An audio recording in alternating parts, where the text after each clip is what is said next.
So he said, someone rented it, and then 3 years go by. I haven't really checked anything. By the way, he had a management company in the UK. I don't know how that's even why he would even do that. Whoa. So management it's like company is normal, but to be in the UK. Totally. Okay. Number one, you're thousands of miles away. How can they and check on anything? Now your management company is also thousands of miles away from Carmel. It just didn't make sense to begin with, right? So he's like, for whatever reason, he's a wealthy dude, right? So he's like, for whatever reason, I decided to check on the finances in my bank account in San Diego.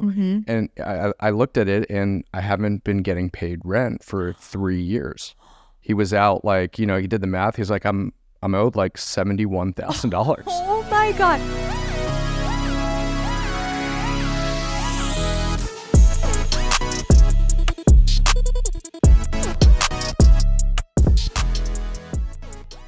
Hi, everyone. Welcome back to Behind the Lockbox. I'm Stephanie Zalowski.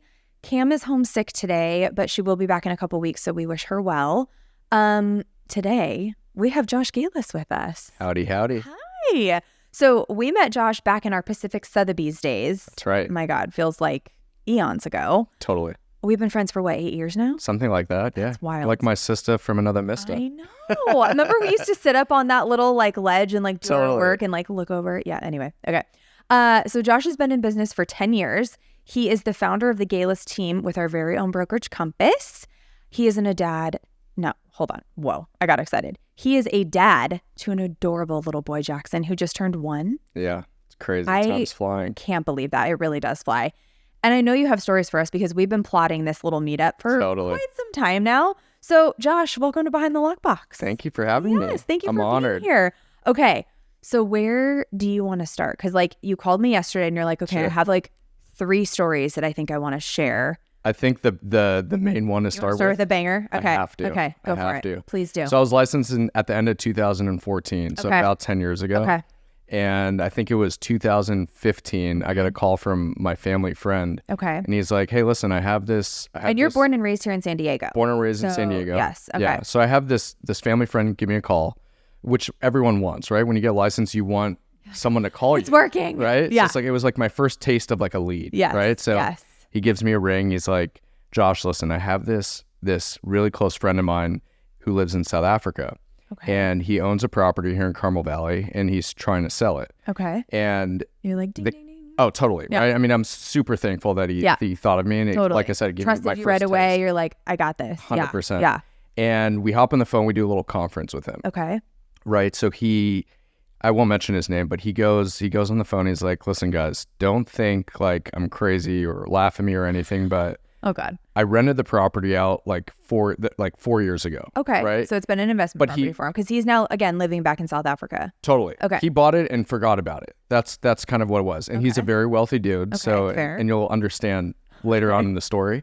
So he said, someone rented it, and then 3 years go by. I haven't really checked anything. By the way, he had a management company in the UK. I don't know how that's even why he would even do that. Whoa. So it's management company is normal, but to be in the UK. Totally. Okay. Number one, you're thousands of miles away. How can they and check on anything? now your management company is also thousands of miles away from Carmel. It just didn't make sense to begin with, right? Okay. So he's like, for whatever reason, he's a wealthy dude, right? So he's like, for whatever reason, I decided to check on the finances in my bank account in San Diego. And I looked at it, and I haven't been getting paid rent for 3 years. He was out he did the math. He's like, I'm owed $71,000. Oh my God. He had not checked on, and the management company, aren't they supposed to keep track So we'll get into that. So I love that he's so wealthy that Well, it's a good problem to have. Yeah, he right? was like, shit, I haven't paid in, because it wasn't like he was expecting that income to come in every month for bills. Whoa. It was crazy. And this is Wow. I'm fresh off the boat, just got my license. I got to it wasn't like my brother's buying a house and I just have to show him around. Right, It's like, right. hey, we have this potential listing for you. Right. But But he hasn't been getting paid rent. He doesn't know what's going on with this property. Throw me in the trenches. And he's like, can you guys just figure out what's going on? I don't know if someone's living there. yeah, is the guy what's there? Is going he on? alive? Because he rented it. The management company rented it to a tenant, but Okay. for that 1 year, he was getting paid and everything. And then he stopped checking it. He's a busy guy and he's wealthy. whatever. And he kind of thinks he has a management company there. So he's like, it's all running. No news is good news. Exactly. Well, maybe not. Not this time. Okay. So we go over to the house. I go with my family friend. I'm dressed nice. He's dressed kind of casually. Sure. I feel like I'm like a bounty hunter at this point. I'm like, what am I doing? Like, Dog I'm like bounty hunter. Totally. So we go to the place. It's in Andalusia. I don't know if you know. It's right by Carmel Valley Middle School. Yes. It's like right by the school there. Yes. So we go. Which is a great area. Totally. Super amazing. nice, family friendly. Like, 100%. Yep. So we go there. There's lights on. Okay. And like you can see. And is this a townhome, apartment? It's a townhome. Okay. It's a townhome. So it has attached garage. Lives like a single family, but it's a townhome. Okay. It's attached on, I think it was on one side. Okay. So we get there and the lights are on. We're like, holy shit, someone's living here. And they have been probably for 3 years, right? Oh my God. And is it even the same tenant they rented to? Like, who the hell knows at this point? Right? Is he subletting it? Like, what's he doing? Because there's no way for 3 years the lights are on and they just stayed on. Right. So we knock, we ring the doorbell, we stay there for about 5 minutes. We're kind of, scooping around, lurking. Through the window. We see someone, nothing, right? So we're like, lights are on. No one's answering. We're like, we know someone lives here. Yeah. I leave a note. Okay. And basically we come up with like a concoction. Like, what are we gonna say? Yeah. In the note, we say, we know you are living here, and we see you through the door. We know you're here. We hear you moving around. And for 3 years, you have not paid rent. You have 2 options. One, you could call me back. Yeah. And we could, be like civilized men and work something out. Right. Or 2, we're gonna call the sheriffs and have them drag you out of here. Right. So 2 days go by and I get a phone call from this gentleman. Okay. And we don't go over it too much, but he's like, hey, listen, like this is crazy what's happened. I feel really bad, but come meet me on like a Tuesday. It was like 2 days after that. He was out of town. Okay. Come meet me on a Tuesday and we'll discuss it. It's like, discuss it. No, bro, you got 2 options. So I'm going on Amazon trying to get bulletproof vests. I'm like getting my pepper spray and everything. You don't know who you're meeting. I don't know We've talked about this so many times that the situations we find ourselves in, like we're meeting complete strangers. Like we have no idea who we're meeting. 100%. The only positive in all of this is that it was in Carmel Valley. I mean, true. But it's not like it was the hood. But crime happens anywhere, and it's like you don't know what to expect when 100%. You're, And it's someone who hasn't been paying rent. What if he's like aggressive or I mean the fact that he called me and he seemed like a genuine dude and he felt bad about the situation. Right. Gave you some reprieve to be like, okay, this is gonna be okay. Yeah. So we get there. Did you go by yourself or with the No, I went friend? with him. Oh God, no. No, I went with him. I was like, dude, I need you. By myself. If something happens to me, you're like, put this vest on, I got a piece of bulletproof vest, put a helmet on, you guys show up like SWAT team and he's like, I'm trying to pay you rent. Right. Anyway. I said, listen, if anything happens to me, you know my parents really well. Just tell them, I love them and I lived a good life. First job, I tried real estate. It didn't work out. It didn't work out. Right. It's so funny. So we get there and we're sitting in the living room. We introduce ourselves. Okay, so you go to the house, not like Starbucks or no. He's we like, go to his place. Okay. And we sit down. We're like, what the hell happened? And he's like, so listen. So he has a management company, as you guys maybe know, in the UK. Right, that he didn't even know who my client was. It was just with the management company. Right. So he said for a year I was paying rent, which we knew from what the client was saying. Right. And then all of a sudden his checks were bouncing. So he started calling the management company. The line's dead. So the management company just like closed shop and didn't let the owner know. Didn't change it to another management company. Nothing. And I mean, it's my client's fault, right? For like just letting this go under wraps, like for never checking on anything. Like you gotta check. When you own a property, management company is not there to like make sure you're getting paid. It's like just make sure your finances are in order. Right. Great problem to have. Wish I was in his shoes. Totally. Right? But for everyone out there, like even if you have a management company, you still totally. I mean, I've got stories of horrible. I mean, it's insane. It's insane. It really is. Where you're like, what good are you? You're supposed to be like doing this for the client, and it's like atrocious. Things that we have found. Totally. Anyway. So we sit down. So the tenant was trying to pay rent. He was trying, which is what he says. But and honestly, it checked out that he was trying to. But that management company that was the reason. So he had basically nowhere to pay rent. He had nowhere to pay rent. But like, I mean, what do you do? Right? Well, I guess you don't stay there, right? He could have done something. What he could have done is he could have contacted someone to find out who the owner, like a real estate agent. Or an attorney or something. Like, what do I do here? Thing you can do for also hot tip for anyone. Love hot tips. Hot tip. You can, in most states, you can actually pay rent to the court and the court will hold it for you. So my brother actually withheld rent from an apartment years ago in Columbus, Ohio, because they weren't fixing the AC like they said they were going to, or the heat, or it was something like that. And he was refusing to pay the management company. He's like, I'm not paying you guys rent till you fix this. So he went down to the court and paid it so that he was not in any trouble. And I almost had to do that years ago at a rental as well, because I had a leak in the roof and it was like not being fixed, and I threatened that, and then sure enough it got fixed the next day, you know. So there's things you could do. Now, not everyone knows about that. Totally. Like, I didn't even know about it. Like, be a little, like, just be like, who owns this property? I got to find someone. My check. Like, I would be freaking out that, like, well, was someone's gonna come knock on my door and arrest me or something, evict or arrest me? Rent. Exactly. He's like, shit. After a year, I was like, this is he was gold. Like, exactly. That's what he thought. He was like, at fault. I mean, he was. Yeah. I mean, he is at fault. Yeah. He had to do the right thing, but he was probably like, I tried. No one's coming. I tried. Right, no one's coming after me. I'm just gonna. I pay the utilities. But again, what would have stressed me out is knowing that I had $75,000 back. Like, where was that money? That was being, in his mind, was just being brushed under the rug, and he'll deal with it when it happens. Oh my God, that stresses me out thinking about that now. Anyway, okay. And it came back to bite him, right? So we gave him, we didn't really give him many options, right? And when someone's squatting, like, tenants have rights, right? In California, he didn't know he could have played hard to get. But he didn't know. Totally. So we said, listen, you owe $71,000 to our client. So we were going back and forth with the client in South Africa. He's like, listen, it's obvious, as shitty as it is, like, I still want to, like, help him out and help him out, like, put him on a payment plan. Like, you don't need to write me a check for $71,000. Okay. Maybe, I mean, and it sounds like your client also was like, shit, I should have checked in. The management company was gone. They didn't tell me they were 100%. Out of business. So, like, he sees, at least he's a good guy, and he saw, like, both sides of it. Absolutely. You know? So that's so good. we say, listen, there's $71,000 that's owed to my client, and we were trying to. He was like, yeah, maybe we could do, like, $1,000, a month, or $2,000 a month, or I don't know. We were coming up with some sort of plan. So, and then we said, also, we need you out in like 48 hours. You need to get out because our plan is to sell this house. Okay, yeah, right? He wanted to sell He probably could have pushed back. And is that why is that why he started looking into this to begin with? Because he's like, oh, I should probably just sell this. I'm not there Totally. anymore. He saw the market had gone up. He bought it for like $400,000. Okay. It was worth around $6,000 is what we were thinking. And he's all like in South Africa. He's like, let's just sell it. Okay. Totally. So he looked, and also he's like, oh my God, like, no one's been living there. It's like, it's just the appreciation. It's not like I've been getting income. Right. So he's like, let's sell it and let's at least like hire, an agent or my family friend to like go and look into this. Right. So what did he do when you said that?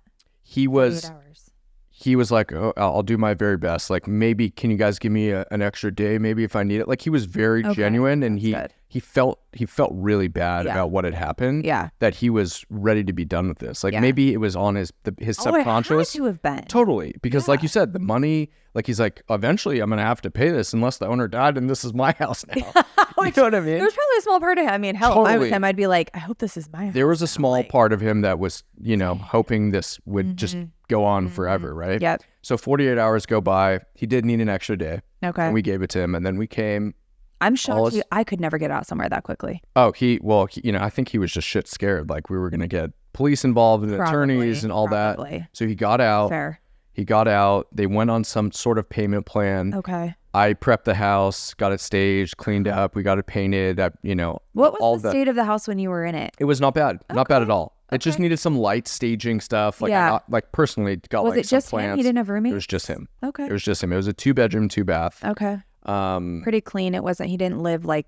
No. We needed some touch up paint. Yeah. And trash hauling, carpet cleaning, all that stuff. But it was pretty easy, right? That's good. And come to think of it, so two weeks later, we were in escrow. So I ended up selling it for $600,000. Wow. That property today is worth $1.3 million.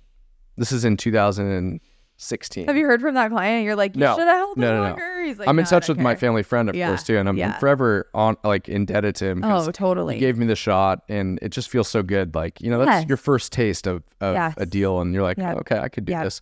This is the first one I'm going to deal with. Maybe the next one, it's a little easier. Hopefully. Like, well, if I can get through this and evict somebody, then exactly. Yeah. So what had ended up happening with the finances, with the payback, recouping of the money is, so he was on like a payment plan for like a couple months, and then he brought it up to my client brought it up to me that he filed for bankruptcy in order to forego that to loss. not pay. So he was out. At that point, it was like $55,000 or whatever it was, which to him was nothing. It's a drop in the bucket. It was just a principal thing. Right. Obviously, $70,000 is $70,000. Right. But a lot of money, that guy went through the ringer, right? I mean, his like dream came to an end, and he has bad credit for the next 7 years, and that was it. And that was like one of my first listings. The tenant was like in his mid-50s. Was divorced. This is like a 25-year-old college kid. This was a man. He knew better. This was a full-grown ass man with kids grown up, divorced. He knew what he was doing. Yes, he did. Totally. He finagled the system. He got a lucky break. But then, for a couple years, what goes around, this is great. What goes around comes around, right? Karma's a bitch. So that was that one, and it was, it's just, it was one of those transactions where it's like, I'm glad this is one of the first ones. Yeah, and it wasn't, and just it went like successfully, easy peasy, right? Where you're like, oh, this is a breeze. Totally. Behind the Lockbox is sponsored by Property Showcase Group. Property Showcase Group has a team of creatives, directors, producers, editors, marketing specialists, and designers that work in tandem to tell and share stories of the built environment. Whether you're looking for full-service production or simply just need content creation, Property Showcase Group can help take your business to the next level. To learn more or to contact Property Showcase Group to schedule a consultation, you can find them at propertyshowcasegroup.com. That's spelled PROPERTYSHOWCASEGROUP.com. PropertyShowcaseGroup.com. It was crazy. Yeah. It was crazy. And it could have been a lot worse because there's been a lot of... That could have been crazy. I mean, 100%. We've had some crazy stories on here, like tenants who won't leave. I mean, I just had one. It took me a year and a half to get tenants out of CRMR over here in La Jolla, for a year and a half. And they still tried coming after my client after week. Like, it was... No, it's wild. It's never... it was actually a breeze, the way we were able to get him out, because usually people who are aware of the laws and whatnot, will use it to their advantage. 100%. I mean, there was a gal in Brentwood who was renting a $9 million, do you remember this house? It was like an Airbnb. Yep. She stayed there legally, I guess, for 565 days or something. Yeah, I was like, because she finagled the loophole or whatever it was. I mean, it's insane. How people there are people like that who specifically go for that. Well, and all the whole COVID moratorium, that was why it took us so long to get those tenants out, because we went to court and the judge was like, look, I fully understand you guys are in the right here, but like with this moratorium, like I'm not the city of San Diego. Like the mayor is the one that has set this in place. LA, for all I know, theirs is still going. Like they had extended it again when ours didn't, thank goodness. But it was, there was nothing we could do. I mean, people were like really in dire need during COVID of like having tenants just like take full advantage. Like it was a terrible time. So many horror stories. Yeah. Oh, absolutely. Yeah. So crazy. It was, and nothing would evict people. I don't even didn't they say something that it was like a health and safety thing? Like basically there has to be a meth lab on the property in order for that, something insane for them to be able to be like evicted. But anything other than that, it was like almost impossible to evict a tenant. Yeah. So I remember representing buyers, and they were for investments, and they're like some did it. Because a lot of times it would come with the tenant in place, and totally, and then you have no control. No thanks. I mean, California is not landlord friendly. No. So it's and COVID just made it a hell of a lot worse. Yeah, it did. So it did.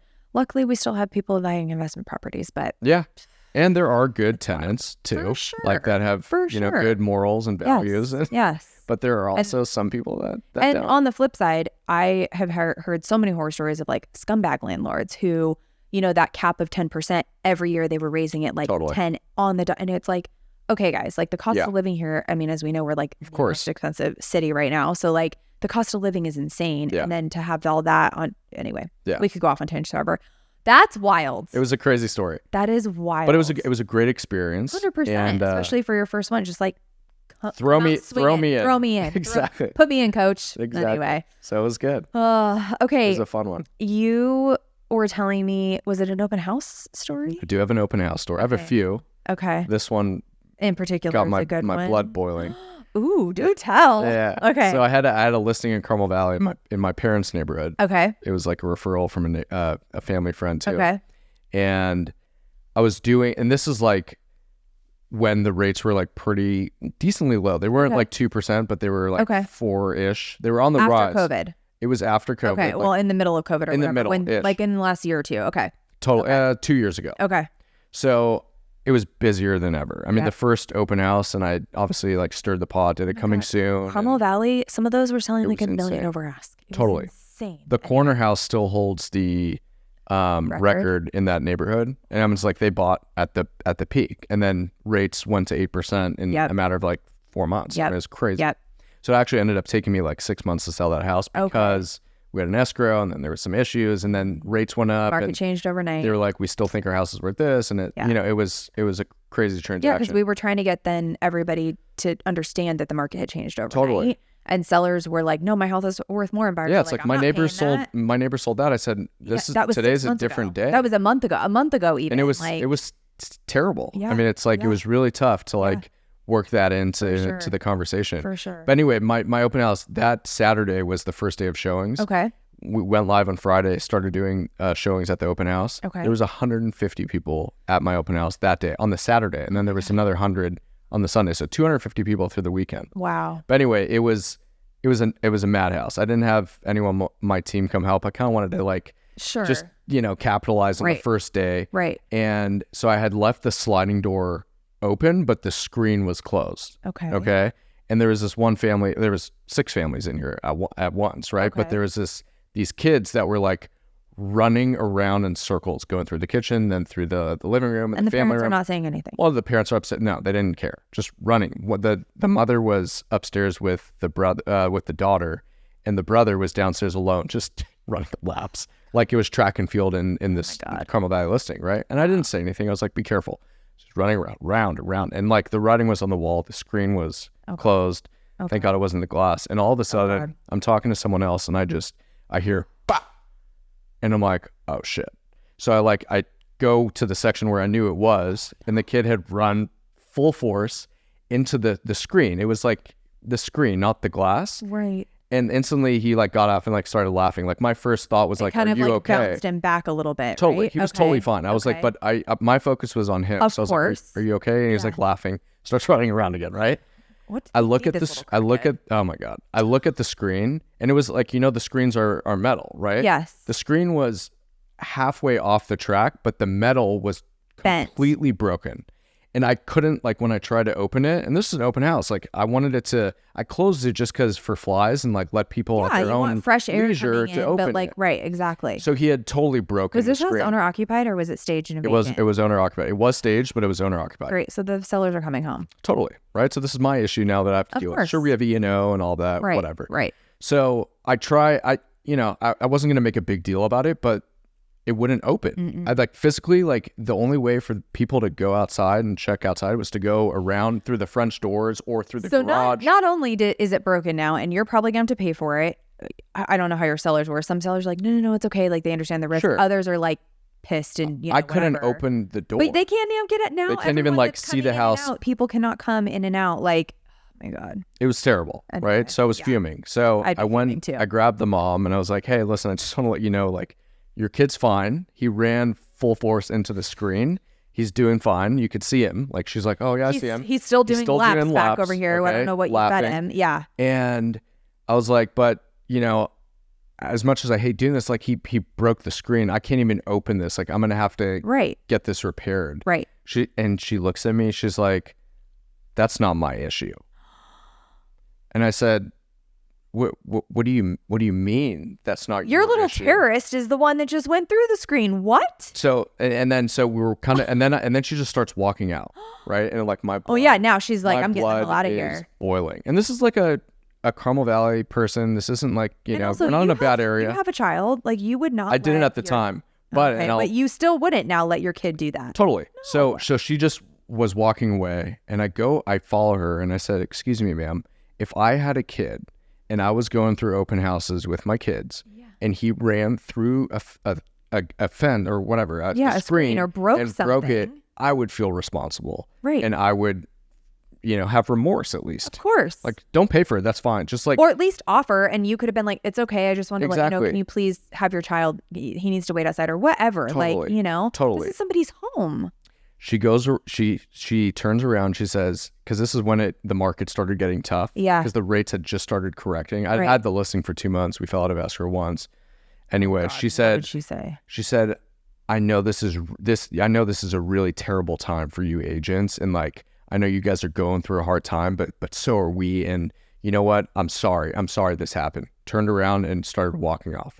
And I was like, I could not believe, listen, it's a $250, $300 fix, but like it's the audacity. Fuming. Yes. Fuming. Called like my business partner. I called my mom. I was like, she's like, just relax. Oh, I was like so pissed. So would I. There was an hour left in the open house and I'd like calm myself. I was like, you gotta like get it together, totally. But like. Totally. This is the I was just like, I could not believe that had happened. I know. 45 minutes go by. I get a phone call and it's the lady. She says, hey, Josh, I forgot her name. Anita, hey, whatever. Josh, it's Anita. It's like, hi, Anita. How can I help you?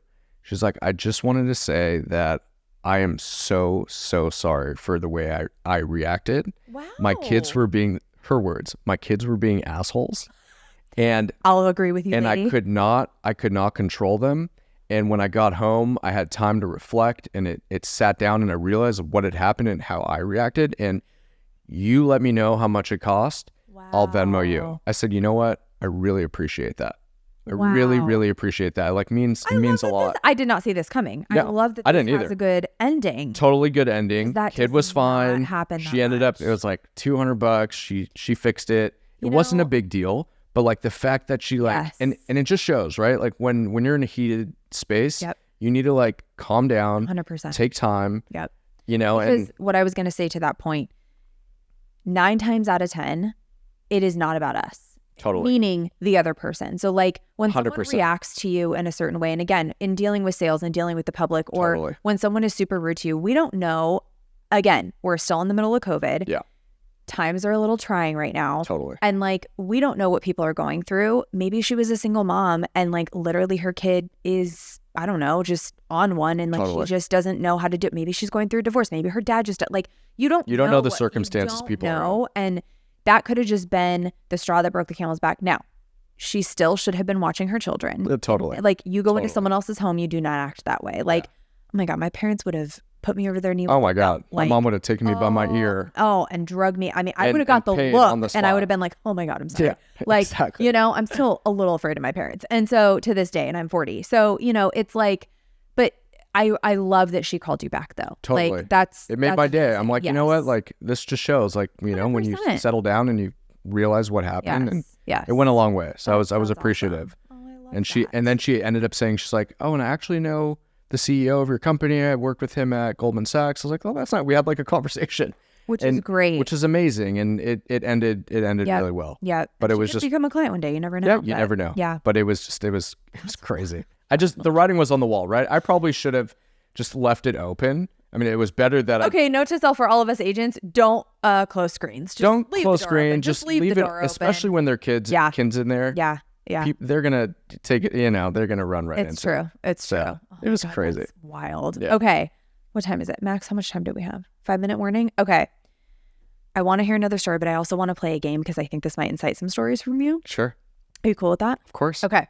So this is Cam's job, but she's not here. Sad we miss her. Oh. So we play a little game. It's called Punch List because I hit you with 3 questions. Okay. And just first thing that comes to your mind, okay? What is the craziest or pettiest thing that's ever killed or almost killed one of your deals? Huh. We've had some hilariously stupid answers. A microwave wasn't working. It's always like someone said a refrigerator 100%. seal. Like, you know, I remember seeing that one. Yeah, yeah. And you're it was a microwave. What? I was like, hey, I'm going to pay for the microwave. I'm going to go to Home Depot right now. And it wasn't even about that. No. It was the ego. Principle. It's always ego. And so many times agents sit in that chair and they're like, my seller or my buyer did not want me to pay for it. And I was like, no, because we call it buying the deal. Like, I'm like, no, bro. Totally. I'm going to Home Depot right now and buy you a new washer and dryer. You're going to have it in an hour. For a $5 million listing or 20, whatever. Yeah, and it wasn't a 5, but still. It doesn't matter. It was like when it comes to the cost of everything, especially if you've been in the deal a long time, you're like, you know what? Amazon, it's coming to your house. I mean, it's just the things we come across and the clients that you just, It's yeah. crazy. Yeah. Sometimes it's super smooth, and other times it is like they will kill the deal for $50. Oh, 100%. You know what I mean? Anyway, what is your biggest pet peeve? This could be in life. Biggest pet peeve? Life, business, yeah. Terrorist kids running through open houses and breaking screen doors. I mean, I do it myself, but it's a pet. You know how like this just is like self-aware. It is. What is it? What is it? It's just like it's my pet peeve about the industry that we're in, about how we have to post about our whole day, right? Yeah, it's like I don't do that. Okay, the secret. Well, I do sometimes. I don't always, but it's for content, right? So it's like I am trying to get better. Max, everyone knows Max here. Yeah. His whole team is like, the people want to hear from you. And I'm like, and that's why I do it, right? To stay top of mind. But it's like, I follow like a lot of. It just feels like disingenuous. Totally. You know? Is that the right word? But it's like, you think about it, right? Like, how you say that? doctors see Not 15 genuine. patients a day, right? You would never see a doctor go on his story. We just talked about this a couple weeks ago. Sir, Yes. I saw 3 patients. I did a tonsillectomy, and I, saw 7, and I followed up with this one. To our defense, though, Yeah. it's if we're not staying top of mind, there are so many of us. So it's not a bad thing. You know what I mean? Sure. And like, if anything, you, Bree, me, whoever, like of our like personalities, we very much like make fun of ourselves, or like we're very like the reels that you and Bree Ariano, she was on that. Shout out Bree. We love you, Bree. The reels you guys post are freaking hysterical. Yeah, like, we have fun it's with that kind of stuff. You know what I mean? And like sometimes people do need to know. You know what I mean? It feels. 100%. I struggle with that whole, humble brag, right? But like 100%. people, they do need to know what we're up to. And you're right. Like, we're in sales. Or our wins. We're in sales. It's not like we just show up and like we have 15 patients that we're going to see. Right. I think it might just be, my pet peeve might be with like a few people then. It's not just in general. It's a few people that do the same thing, and I'm like, I need unfollow or something. Mute something, please. Anyway, I know. I hear you there. Okay. If you could be anything other than a real estate agent, what would you be and why? Wow. I would love to be a professional athlete. What sport? It's something. Tennis? I'm a competitive tennis player, so I would love to. Yeah. I mean, if I was taller and not Jewish, I would be a basketball player. My vertical jump is like maybe this, and on the tennis court it's a little bit bigger. Yeah. You can. So I mean, in a perfect world, I'd love to be a pro basketball player, but that's super cool. I had more of a chance in tennis. You love basketball as well. I love basketball. Yeah, and football. But tennis. Sports. I think it would be really cool. My dad was a pro for a while. I think like 6 months. I think he was the only doctor who was actually a professional tennis player, which is pretty cool. That's amazing. So I would love to do that. An orthodontist? He's a ENT, head and neck surgeon at Scripps Clinic. I think he did dentistry. I do have a cousin who's an orthodontist. Maybe. I don't know. Maybe that was it. All right. Shout out to Dr. Dad. Anyway. Shout out, Doc. Doc. Love you, Pops. Doc Galis. That's amazing. Yeah. That'd be super cool. Do you know what I said? It would be cool. What? A country singer. Really? I could so see you with a guitar and like a cowboy hat. Country, right? You said country. Yeah. I could so see that. In general. Like, I totally wish. Do you sing? No. Can you give us a little? No, absolutely not. Come on. I'm not gonna. No, these pick up everything. So we're not gonna. I've been told I have a podcast voice. I do not have a singing voice. Okay. Well, when the cameras are off, we're gonna do a little duo. Maybe at Reba. Maybe next Reba on Wednesday we'll do like a little, for when listings? We're out on Caravan, perhaps. Okay. Okay. Maybe we'll do a reel. Or something. We'll do a fun reel, and Perfect. I'll make a fool of myself. Like we'll put auto every week. We'll put auto tune on it. I mean, you have all the bells and whistles here. She sounds so good. Hey. It's like Taylor Swift. Like, you have the production team to do it, right? I do. He's sitting right here. Can you make me sound better than that, Max? He says perfect. Yes. He says okay. Yes. So, next Wednesday, Caravan. Yeah, check us out. Fair. What? Auto-tune. Yeah, I told you. He already knows. Auto-tune. He's like, yeah, no, you're going exactly. to need auto-tune. Anyway, thank you so much for being here. Thank you for having me. Yes, I'm so glad that we finally did this. Yeah. And if you come up with more stories, which I know you already have more, we'll have to have you back on. Totally. So, all right. Thanks, bud. My pleasure. All right, guys. Thank you so much for joining us. We'll see you next week. Bye.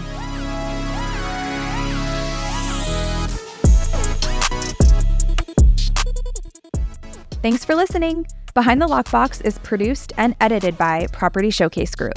If you like this podcast, please share it with your friends. Don't forget to subscribe, rate, or review this podcast. Thanks for your support. See you next week.